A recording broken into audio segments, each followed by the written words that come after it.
Current density, current density, और यहीं से तुम लोग स्विच कर जाओगे छठवें पर, जिसका नाम होगा Ohm's law and scalar and vector form. Vector form ही पढ़ेंगे सीधे सीधे। करंट डेंसिटी काफी आसान और सिंपल चीजें हैं। सभी को गॉस लॉ याद है क्या? इलेक्ट्रिक फ्लक्स का फॉर्मूला क्या है? फ्लक्स का phi equals to EA cos theta, और गॉस लॉ के according phi equals to Q inside upon में दो है। ये तो है असली डेफिनेशन, phi equals to में EA cos थीटा, और दूसरा है phi equals to में Q इनसाइड अपॉन में एप्सिलॉन नॉट। चलो आते हैं इसका एक मिनट।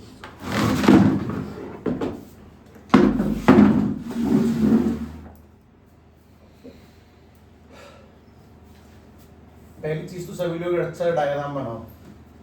डायग्राम काफी सिंपल है। जैसे अपने पास में ये एक वायर है और ये वायर का एरिया है, ये लो दूसरी लाइन मिल जाती है, ऐसे करके वायर बना लेंगे ठीक ठाक से, सी वायर बना दो। Current density ohms law and vector form को पढ़ाने के लिए क्या एक छोटा सा स्टेप है। अगर ये पढ़ेंगे तो वो समझ में आएगा, वरना समझ में नहीं आएगा। आउट ऑफ स्टेशन, हाँ सही है।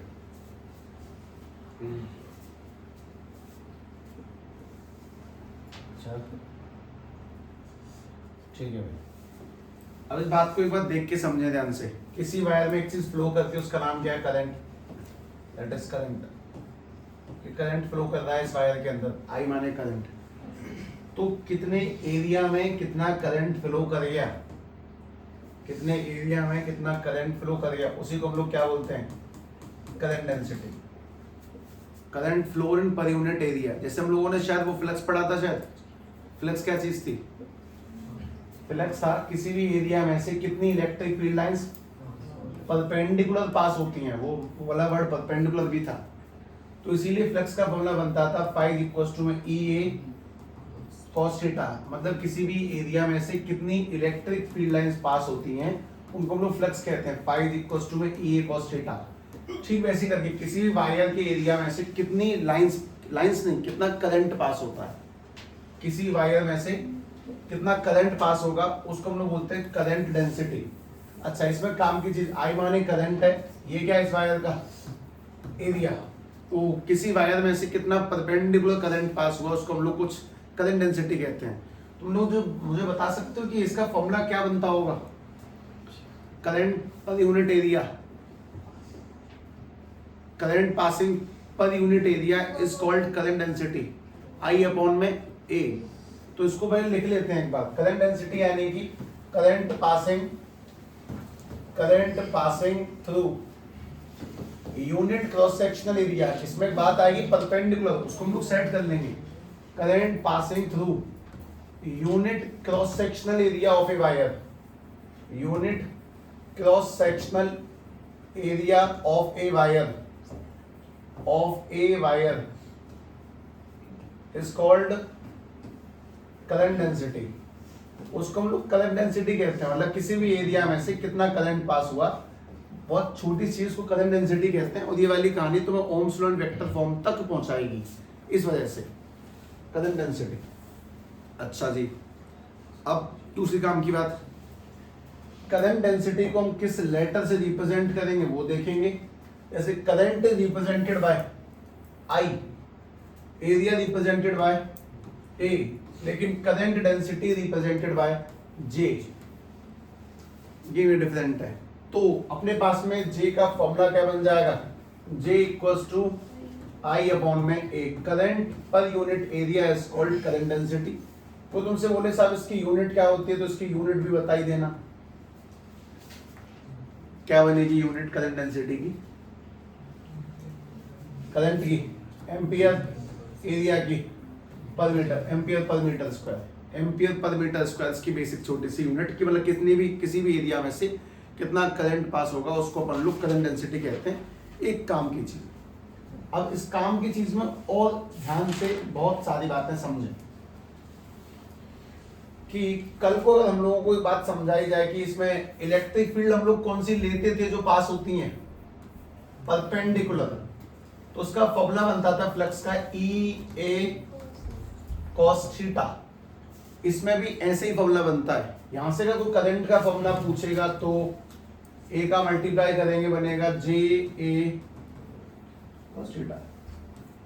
करंट का फॉर्मूला डेंसिटी वाले फैक्टर से निकल के आता है जे ए cos थीटा। इसको फिलहाल बस ध्यान रखें, इतना तो बहुत बड़ा डीलअप नहीं है, सिंपल सिस्टम है। मोस्ट इंपोर्टेंट वही बात है, किसी भी एरिया में से कितना करंट पास होता है, किसी वायर का कोई एरिया होगा और उस एरिया में से कितना करंट पास हो गया, ठीक फील्ड लाइंस की तरह, उसको हम लोग करंट डेंसिटी कहते हैं। That's it. कोई बहुत ज़्यादा टेंशन मत पालो, कोई ज़्यादा बड़ा लफड़ा है नहीं एक्चुअली में, इस वजह से। अब एक बात और समझ लें, ए माने क्या है, एरिया वेक्टर। अच्छा, किसी भी सतह का एरिया वेक्टर क्या माना जाता है, परपेंडिकुलर। अगर इस सरफेस का एरिया वेक्टर मानने की बात करी जाए तो उसका मतलब होगा एक ऐसी लाइन जो इस सरफेस पर परपेंडिकुलर है, उसको इसका एरिया वेक्टर कहते हैं। इस सरफेस का एरिया वेक्टर कैसा होगा, एरिया वेक्टर आने के तुम किसी सतह पे कैसे खड़े हो सकते हो, तुम गोलाई पे कैसे खड़े होगे, ऐसे करके सीधे, ये इस सरफेस का एरिया वेक्टर माना जाएगा। अच्छा, अगर तुमसे बोला जाए कि अपने पास में ये कोई स्फीयर है तो इसका एरिया वेक्टर कैसे माना जाएगा, इस सरफेस पे सीधे कैसे खड़े हो सकते हैं, तो ये जो परपेंडिकुलर लाइन है उसको हम लोग एरिया वेक्टर मानते हैं। किसी भी सतह की परपेंडिकुलर लाइन एरिया वेक्टर कहलाती है। कोई ने ऐसी बोल दिया, काम नहीं निकला, ठीक है छोड़ो। करंट डेंसिटी का मतलब किसी भी एरिया में से कितना करंट पास होगा उसको हम लोग करंट डेंसिटी कहते हैं। करंट का मतलब है इलेक्ट्रॉन्स का पास होना in per unit time. Current density की सरफेस में से कितना निकल के जाता है। अब सब लोग ओम्स लॉ पे चलते हैं, ठीक है। सुनो, हाँ भाई ऐसे करके लिख ले एक बार सही तरह से, ओम्स लॉ।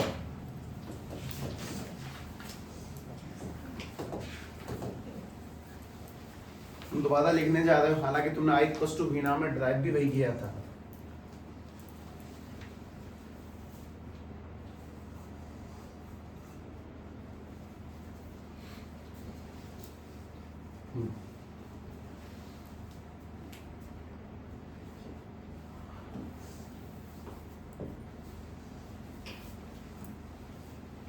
हाँ भाई, पहले सभी लोग ओम्स लॉ की स्केलर फॉर्म देखेंगे, वापस देखने जा रहे हो, अच्छी चीज है स्केलर फॉर्म, इसमें कुछ अच्छा खासा पढ़ेंगे।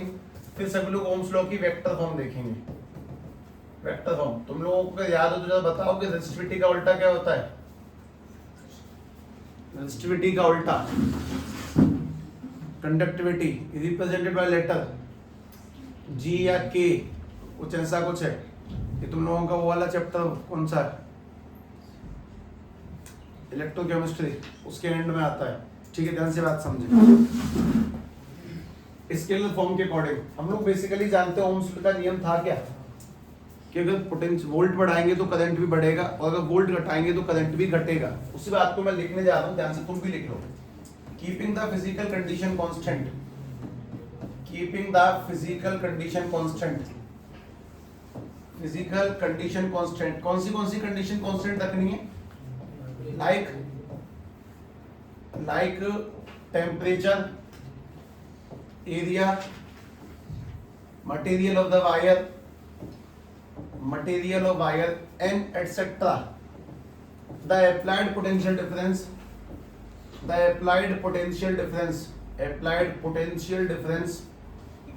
is directly proportional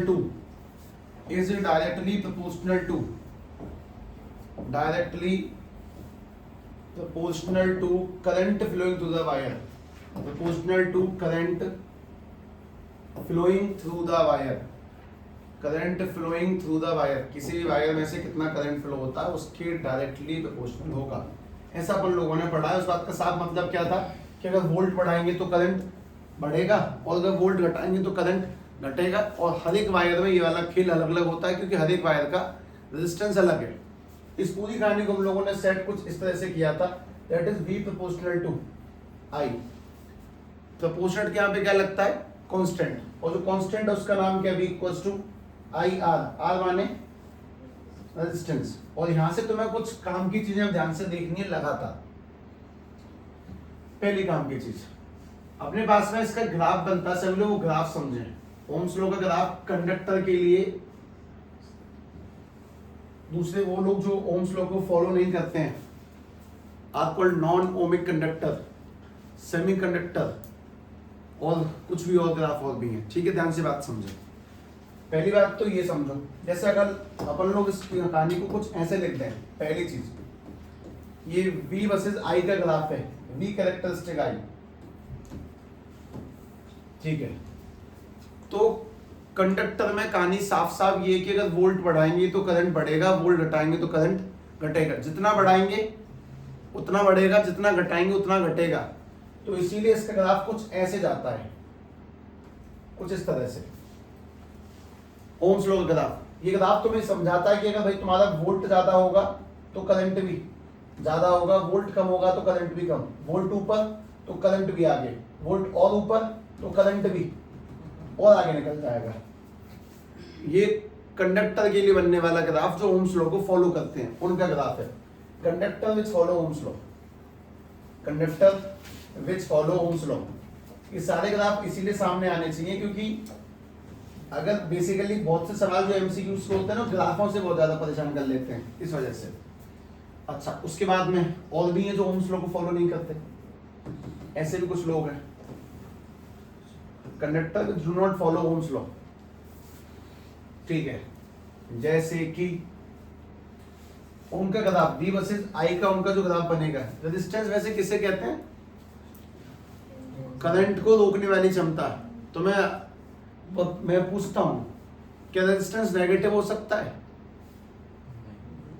हो सकता है। अब तुम्हें नहीं पता क्योंकि मैंने तुम बताया नहीं है, ये बात मैं तुमसे हमेशा कहता हूं। मैं अगर अल्फा कल तुम्हें बिना बताए पूछ लेता, बता भाई अल्फा देख के कि कंडक्टर है कि सेमी कंडक्टर है, क्या बता लेते तुम लोग, है ना। तो चीजों को सामने से गुजरने दो, कुछ बात समझ में आती है उन्हें समझो, कुछ बात देखी जाती है उन्हें देखो, उस समय के साथ समझ में आती है, ठीक है। निगलने की कोशिश मत करो इकट्ठा एक बार में टॉपिक को, और सबसे गलत सोच, समझ में आएगा तो पढ़ेंगे, अरे पढ़ोगे तो समझ में आएगा। थोड़ा सा मतलब व्यू बदलने की कोशिश करें अपनी।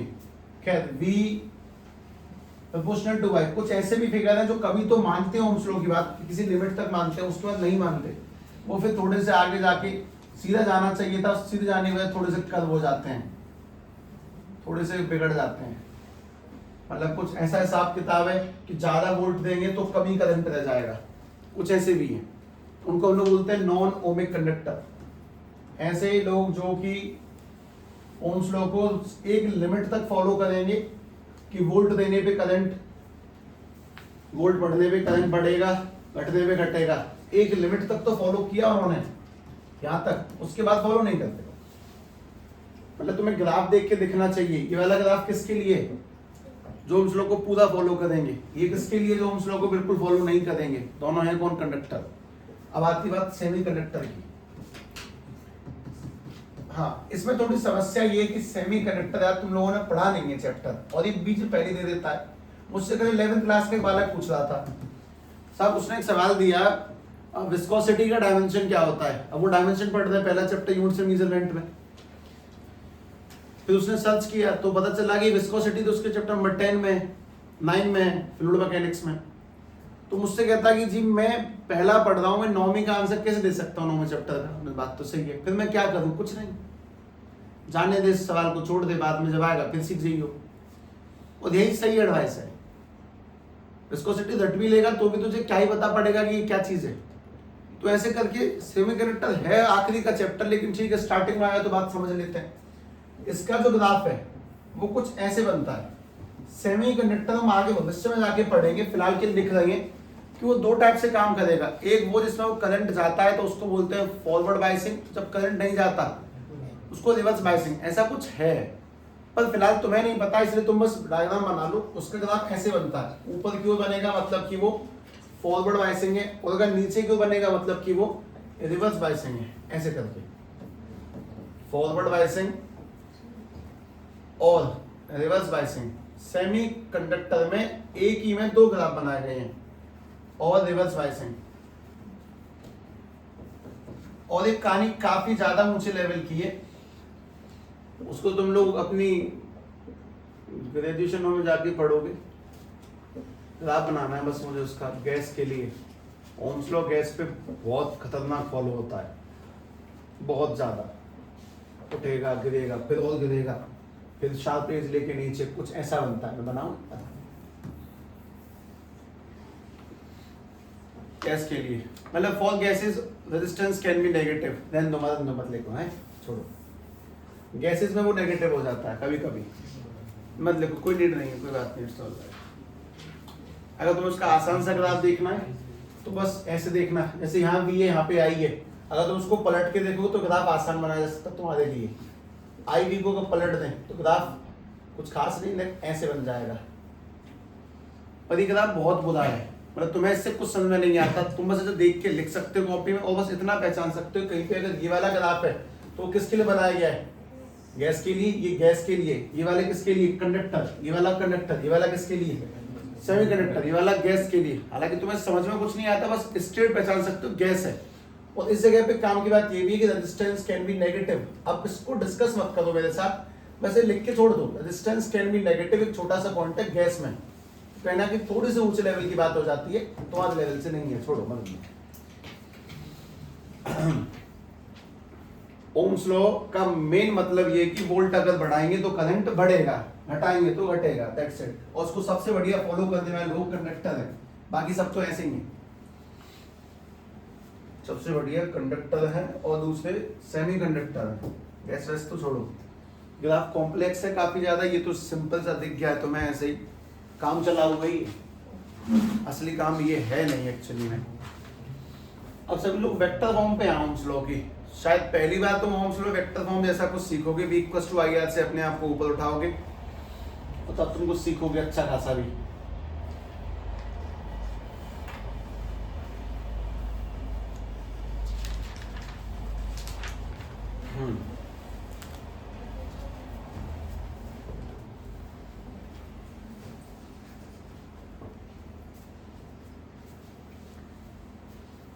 छुट्टियां ना करने की वजह से मैं दिन की शादियां अटेंड नहीं करता, मैं जाने कितने काम नहीं करता, मैं छुट्टी होगी। वैसे मेरी छुट्टी करने से तुम्हारा नुकसान नहीं है, तुम्हारी छुट्टी करने से तुम्हारा नुकसान है। मस्ट अवॉइड जितना हो सके, जितना हो सके।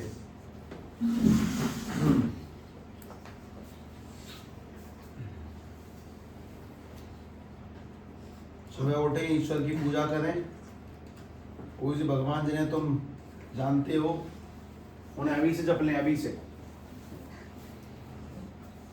उससे थोड़ा मन कंट्रोल में रहता है। ठीक है, ध्यान से बात सुनो। अब बात है वेक्टर फॉर्म में आते हैं। वेक्टर फॉर्म ओम्स लॉ की ड्राइव करनी है और उसके दो तरीके हैं, ठीक है, एक आसान तरीका और एक कठिन तरीका। ठीक है, ऑब्वियसली कठिन तरीका ज्यादा अच्छा माना जाता होगा आसान से, तो दोनों देखते हैं, समझना। इसको हटा दूं मैं, ठीक, अरे मैं यहाँ करूँगा तो ठीक है। चलो देखें ohms law in vector form, कुछ हो गया है इसको, इतना तक नहीं हुई उसको बंद करने के बाद दोबारा। Ohms law in vector form एक दो, और वेक्टर फॉर्म को डिवाइड करने के अपने दो तरीके, दोनों तरीके समझने। तरीका नंबर 1, इसको लिखो M1 और ये M2, M2 4, M1 4।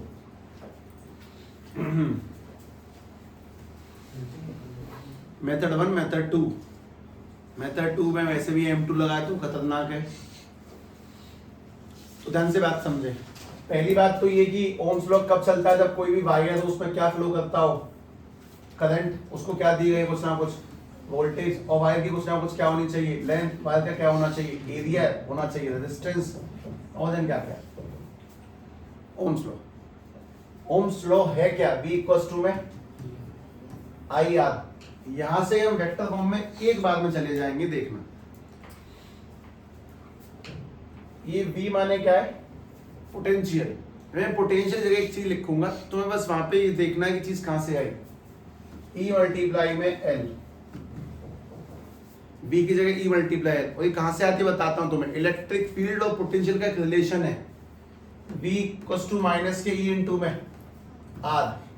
Electric field into में डिस्टेंस को हम लोग पोटेंशियल कहते हैं, तो वैसे ही लिखा गया E मल्टीप्लाई में L, और L क्या चीज है, वायर की लेंथ। अब करंट की जगह पे एक चीज लिखूंगा मैं, उसको भी ध्यान से देखना, तुम्हारे पास कहीं होगी, J मल्टीप्लाई में A, चेक करो, जस्ट अभी लिखा है करंट डेंसिटी, I की वैल्यू JA, और रेजिस्टेंस जगह पे हम लोग रखेंगे R equal to rho L upon में ए। ये तुमने पहले कभी पढ़ा है। इसमें क्या क्या चीज कटी बस उस पे ध्यान से देखना। एक ए से एक ए कट गया और एक एल से एक एल कट गया। ए से ए, एल से एल कटा। अपने पास क्या क्या बचा? ई बराबर के जे मल्टीप्लाई में रो। ये मल्टीप्लाई करो वहां जाएगा तो डिवाइड में दो। तो अपने पास में ये जे क्या चीज है? डेंसिटी। जे क्या चीज है? करंट डेंसिटी कैसी क्वांटिटी होती है? वेक्टर। इलेक्ट्रिक फील्ड कैसी क्वांटिटी होती है? वेक्टर। ठीक है, हम लोग जे को नीचे, इस रो को नीचे लेके जाते हैं तो आ गया 1 में रो नीचे इक्वल टू में जे 1 रो, यानी 1 रो का उल्टा सिग्मा, रेजिस्टिविटी का उल्टा सिग्मा, कंडक्टिविटी। तो अपने पास में बनेगा जे इक्वल टू में ई सिग्मा। इसको याद करना काफी आसान है। सभी लोग जेई का पेपर देते हैं। जेई जेई की फुल फॉर्म पता है किसी को? जॉइंट एंट्रेंस एग्जाम है ना। बहुत से लोग जानते नहीं है, पेपर तो दे जाते हैं तो उसके बाद भी नहीं पता होती कि जेई की फुल फॉर्म क्या है। ठीक है, किसी को नीट की फुल फॉर्म पता है? कुछ होता होगा, नेशनल एंट्रेंस एलिजिबिलिटी टेस्ट। देख लेना, कुछ ऐसा ही हो तो मिलता जुलता सा एक आध अक्षर ऊपर नीचे। खैर, J E sigma, this is called Ohm's law vector form. ये है ओम्स लॉ, एस नहीं लगाया मैंने, Ohm's law in vector form. ध्यान से देखो हमने कौन सी वैल्यू बदली। मैंने v की जगह पे क्या रखा? e मल्टीप्लाई में। बहुत शॉर्ट डेरिवेशन है, हालांकि इसको लेंदी कर सकते हैं, एक आध तो पन्ने में फिट कर लें। ठीक है, i यानी कि j मल्टीप्लाई में a और r यानी कि रो एल अपॉन में a। काटा, रो नीचे 1/रो सिग्मा, खत्म। जे सिग्मा, जे के लिए करने वाले बालक सिग्मा, जे सिग्मा। तुम्हारा जीवन सिग्मा में कितना घुला हुआ नहीं? सिग्मा। ठीक है, अब दूसरा मेथड देखो, M2 चलाते हैं। M2 4। देखिए भाई, ज्यादा वापस से बोलेंगे।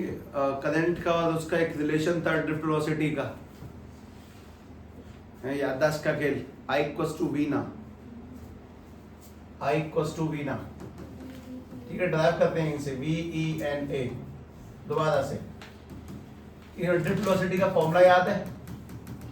और लंबा किस क्या आता है? TV अपॉन में ML, यानी कि वाला TV अपॉन में ML इनटू में एक मिनट अभी नहीं, ENA। जब मल्टीप्लाई कर लेंगे तो उस वक्त ये बनेगा tau V E square NA upon में ML। अब मैं तुम्हें कुछ बातें बताता हूं, ध्यान से देखना।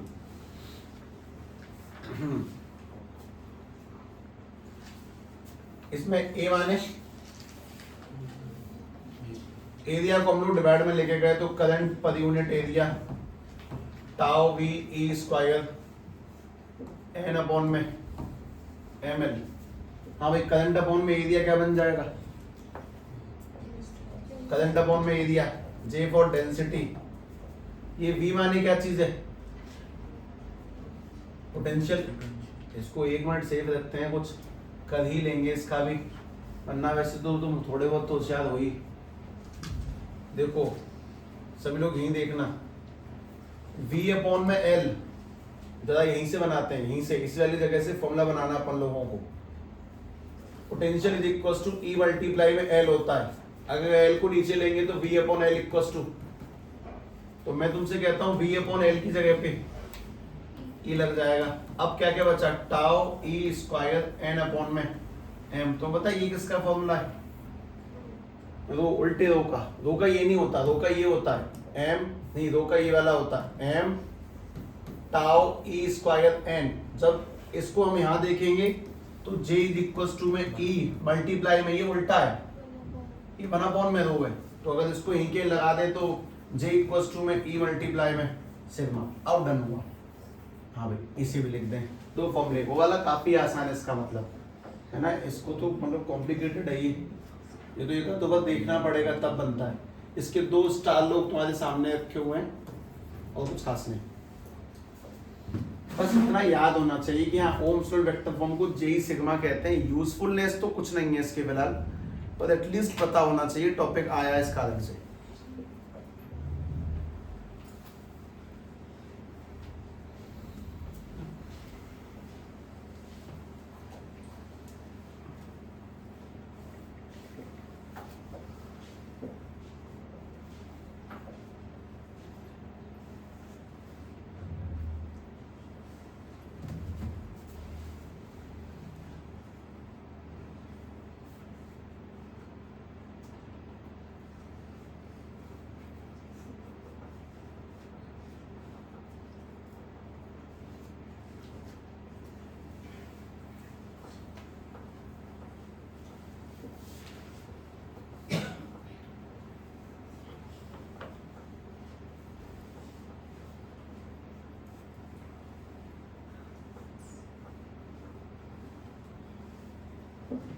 इसमें जे क्या चीज है, करंट पर यूनिट एरिया, एक बहुत छोटा सा टर्म जे। तुम लोगों को देख के कभी लगता है जो तुम फिजिक्स में ना एलियंस हो, मतलब अभ्यास करते नहीं हो और फिर कहते हैं समझ में नहीं आता, ये जेन्युइन ट्रुथ है कि हमने दोबारा में कितनी बार पढ़ा, एक बार नहीं, फॉर्मूले याद नहीं है, फॉर्मूले कठिन है जी, तूने याद कि नहीं किया।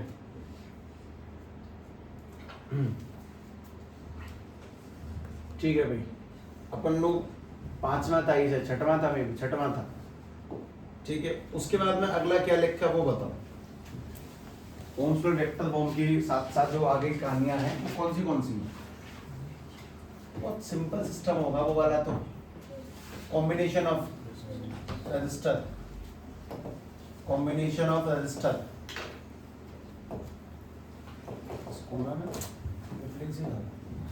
एक मिनट, हाँ भाई रजिस्टर कॉम्बिनेशन के बारे में समझें। रजिस्टर कितने टाइप जोड़ा जाता है? दो टाइप से, कौन से? सीरीज, और दूसरा कौन सा? दूसरा वाला कौन सा ये बताओ? पैरेलल। सीरीज में सम निकालने का तरीका क्या है? सीरीज में रजिस्टरों का सम निकालने का तरीका सीधे जोड़ देना, और पैरेलल में सम निकालने का तरीका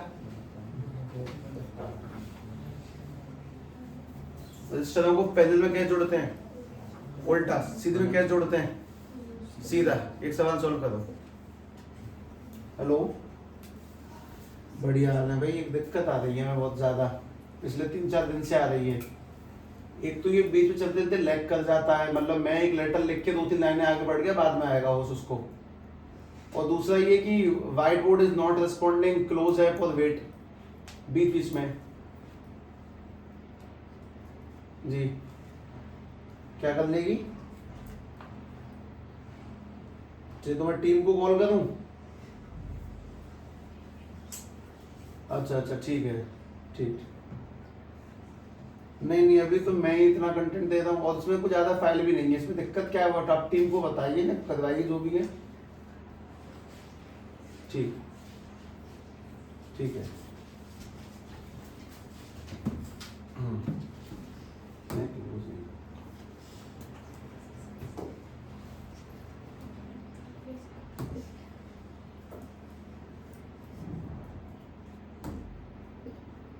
कैसे होता है?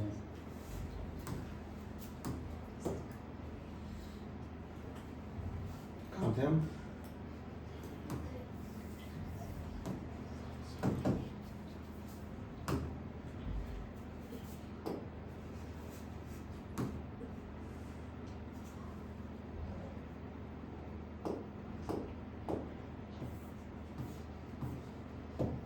ठीक है भाई, लिखें ध्यान से, छोटी सी कहानी है।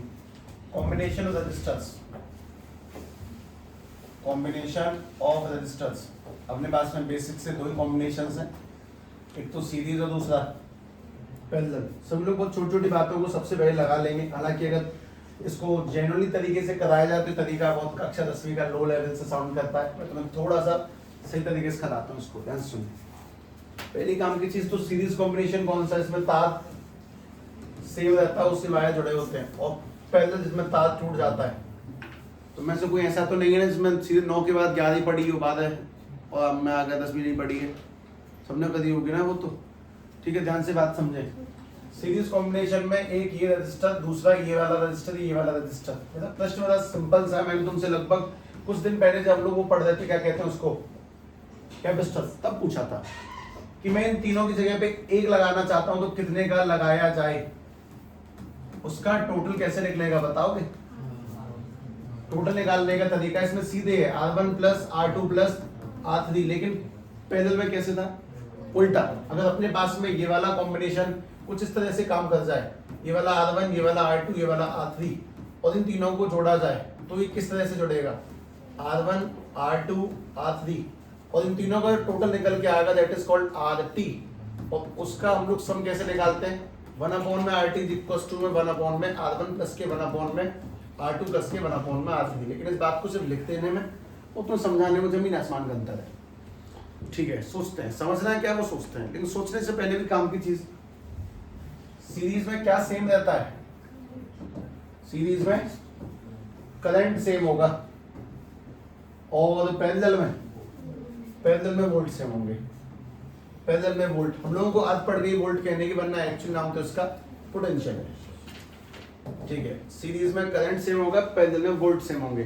तो उल्टा याद दिलाता हूं, करंट सेम है तो क्या निकालेंगे, वोल्ट से स्टार्ट होती है डेरिवेशन, और अगर वोल्ट सेम है तो करंट से। इस फॉर्मूले को ड्राइव करने के लिए कि हाँ सीधा ही जुड़ता है, लेकिन जो ड्राइव करने से पहले एक दो तीन सवाल है, उन सवालों को लगाते हैं एक बार। बहुत सिंपल क्वेश्चंस होंगे, एक ही दूंगा सिंपल मिक्स करके। ठीक है, सभी को उसका करंट फाइंड करना, उसके बाद ड्राइव करेंगे ध्यान से।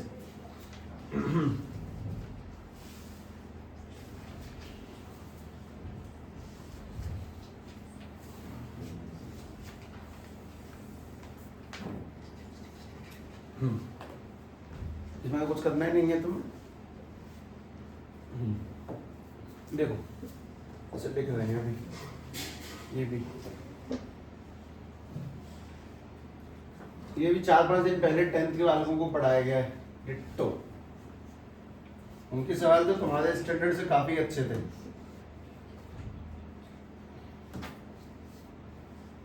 ठीक है, आज क्या तारीख है, 29/4, ये 14:36:07।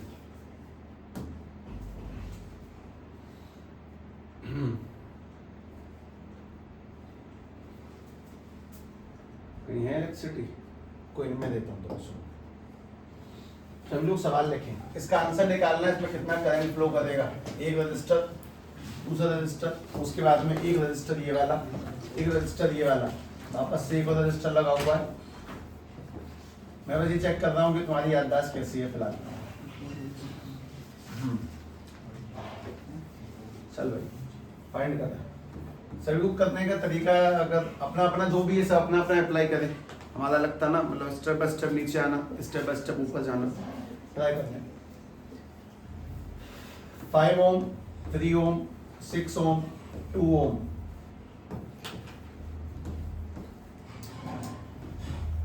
चालीस वोल्ट की बैटरी करंट,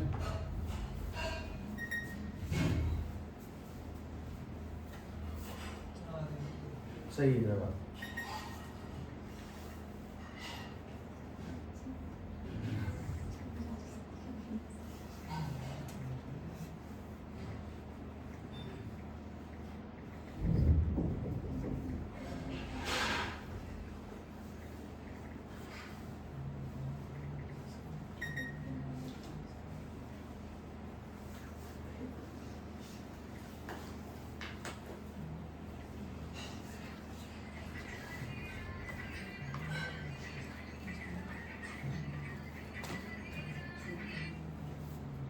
हेलो हेलो, जी इशू ये आ रहा है कि मैं जब लिख रहा हूँ तो मेरे लिखने, मैं लिख के एक आध दो वर्ड आगे चला गया, उसके बाद आता है मतलब लैग होना। दूसरा, अगर मैं इसकी बात ना मानूं तो अपने आप ही क्लोज कर दो जी मुझे, मतलब whiteboard is not responding, close.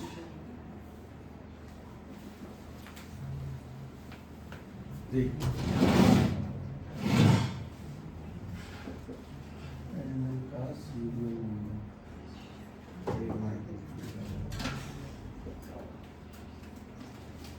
Issue video तो मतलब छोटे छोटे क्लिप है, सेकंड हो कि उन्हें कैसे रिकॉर्ड करके भेजूं। ऐसे ऐसे नहीं है क्लिप। नहीं मतलब आप समझिए ना, मतलब वो वीडियो कैसे बन सकती है, वो एक एक सेकंड में लैग करता है, नॉट रिस्पॉन्ड बना दूंगा, चलिए कोई बात नहीं, है वीडियो है।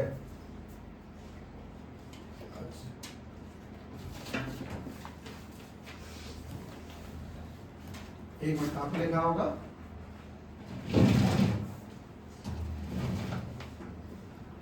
पैनल के लेफ्ट साइड पे, बैक साइड पे, या तो स्पेस ही नहीं है, देखो कहाँ से मैं।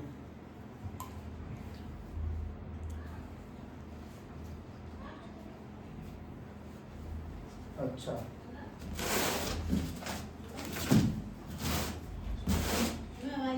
हाँ जी, अरे इसका वो दे दो जरा, इस बोर्ड का वो जो बिल विल है, ये वाला जो बोर्ड है इसका बिल वगैरह देखो कोई अंदर हो तो। नहीं कुछ काम है।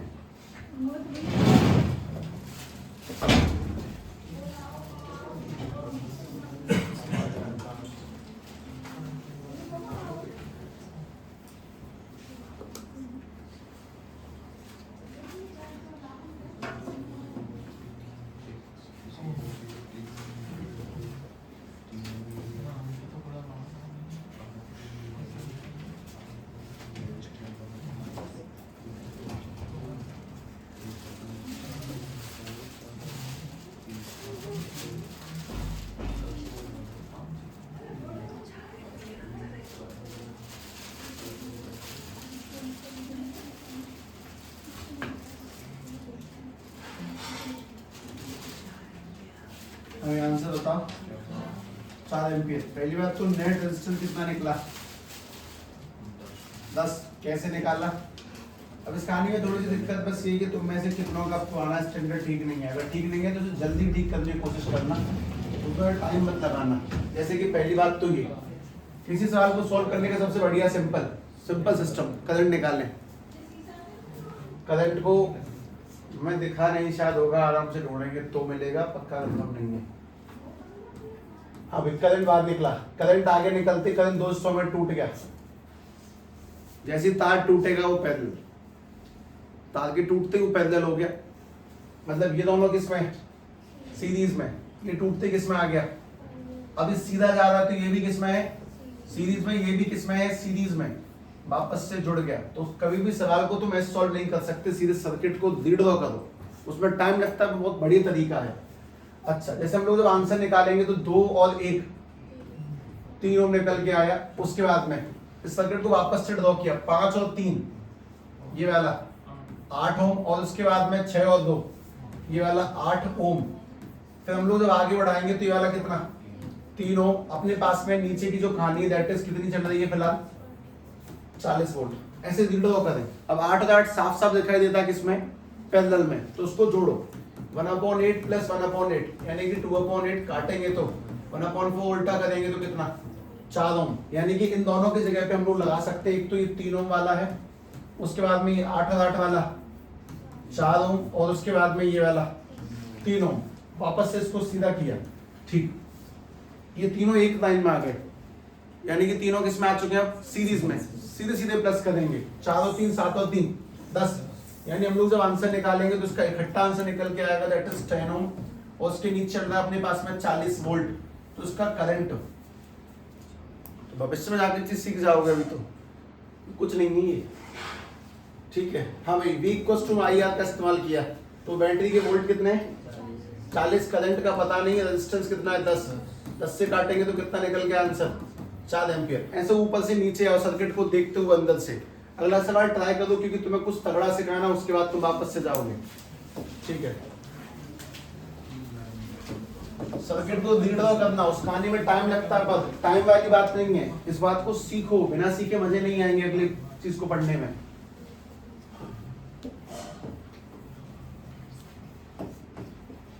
और अंदर से सॉल्व करना। जहां तार टूटता जाए मतलब वो पैरेलल है, और ये वाले काफी सिंपल सवाल सीधे सीधे दिखाए जा रहे हैं।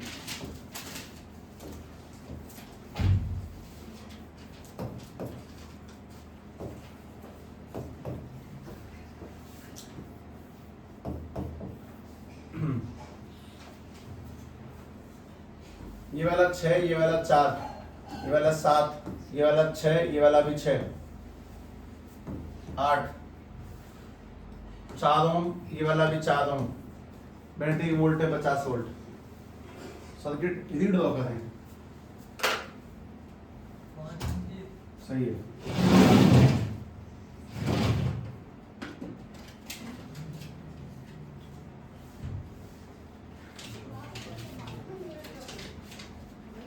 हाँ वो तुम्हारे पास है।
सीरीज में करंट सेम है तो क्या निकालेंगे?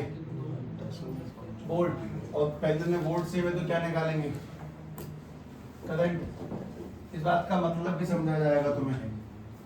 तो लगता है कि तुमने करंट निकालने में जो सवालों के आंसर आ गए समझ में नहीं।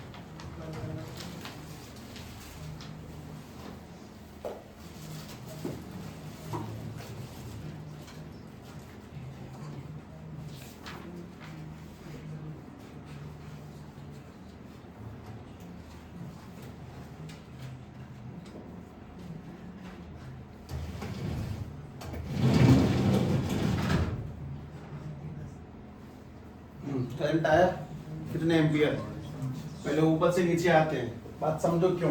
जैसे अपने पास में ये वाला है 7 और उसके बाद में 6 और 6 को जोड़ेंगे तो कितना आएगा? 3 ओम। उसके बाद में ये वाला 6 और ये वाला भी 4, ये सब के सब ऐसे करके सेट किए आगे बढ़ते हैं। ये वाला 3 है। उसके बाद मैंने आराम से सोचा कि भाई 4 और 4 को जोड़ेंगे तो कितना?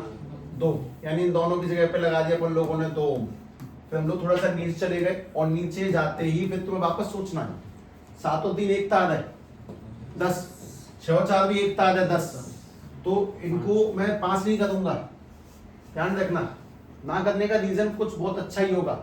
हम लोगों ने पहले इसको लिखा 7 और 3 10, उसका दोबारा से लिखा 7 और 3 10, उसके बाद अपन लोग आगे चले गए 5 ओम इन दोनों को जोड़कर, फिर उसके बाद में आगे बना दिया। ठीक है, 10 और 10 कितना? वो देखो 10 और 10 ये वाला बना 5 ओम।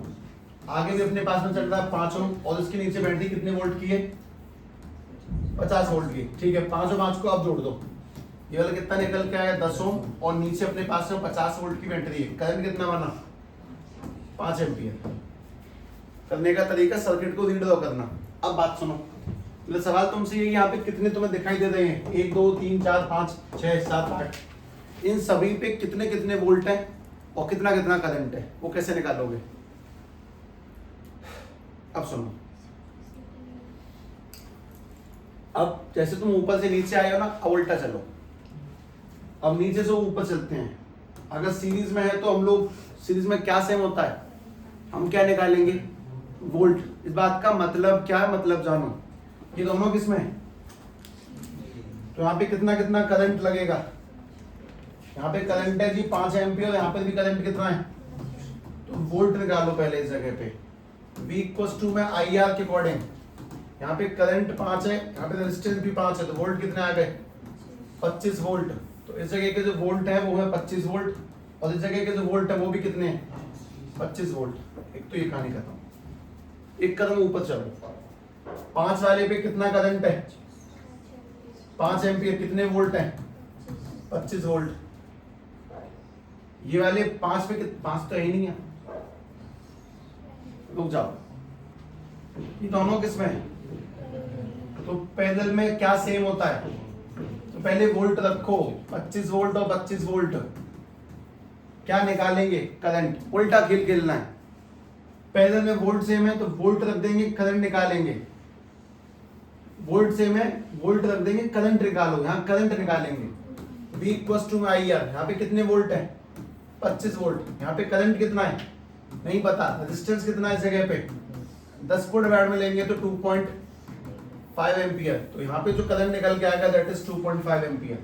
यहाँ पे करंट है 2.5 एम्पियर, यहाँ पे भी कितना 2.5 एम्पियर। मैंने गलत किया, सवाल ही बड़ा ले दिया एक बार में, वो छोटा सवाल लेना चाहिए, ऐसे करके स्टेप बाय स्टेप ऊपर जाना है। तुम अगले सवाल में ट्राई करो।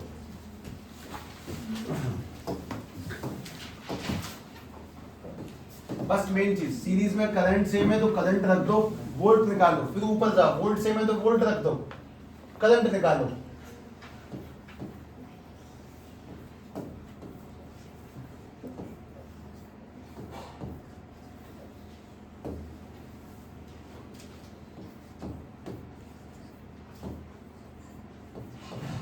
ठीक है, कर लें इसको ट्राई। ये वाला 6 ओम, ये वाला भी 6 ओम, ये वाला 4, ये वाला भी 4, ये वाला 3, ये वाला 2। बैटरी के वोल्ट है 80 वोल्ट है करंट। सर्किट को रीड दो करते हुए पहले नीचे लाओ, फिर उसको ऊपर लेके जाओ, ये बेसिक कहानी है बस।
आंसर कितना, करंट कितना आया है 8 एम्पियर।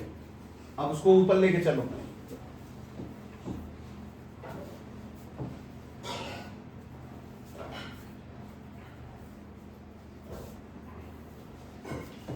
ये मेरी शिकायत हो गई, सही चल रहा।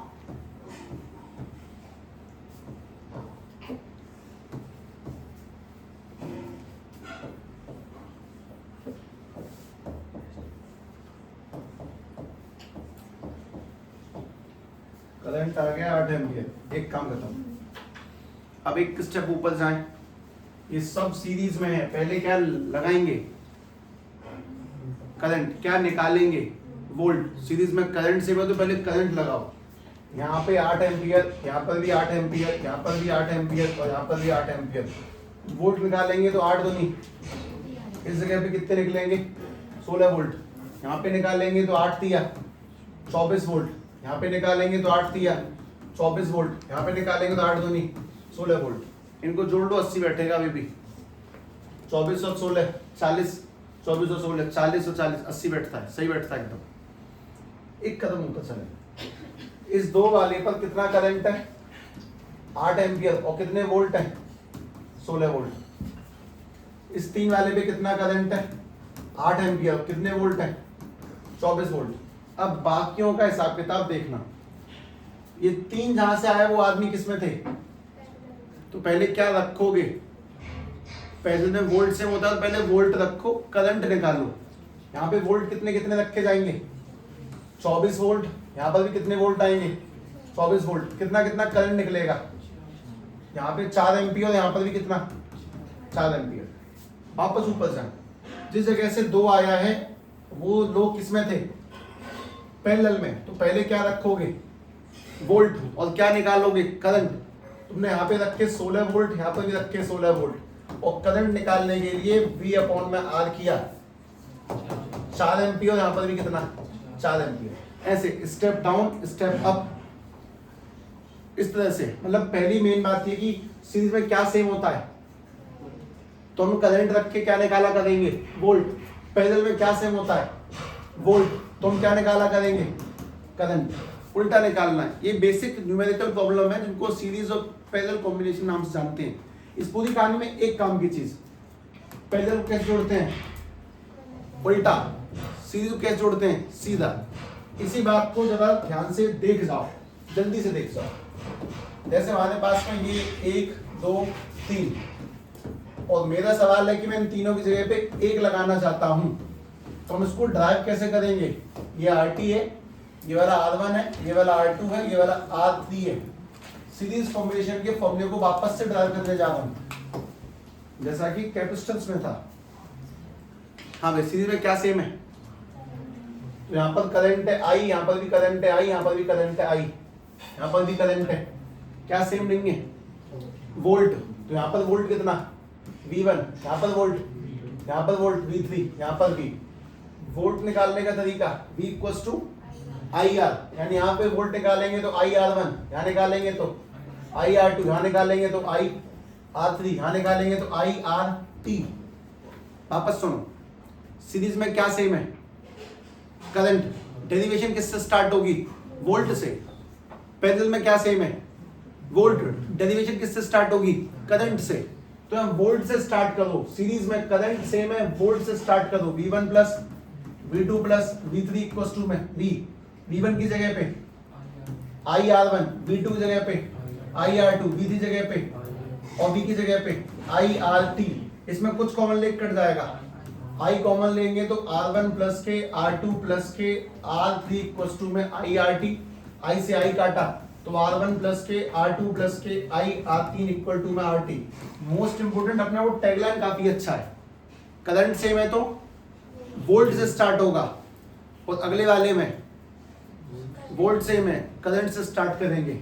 ठीक है, मैं आगे जा ही रहा हूं, तुम शॉर्ट में लिख सकते हो, नहीं तो कोई बात नहीं।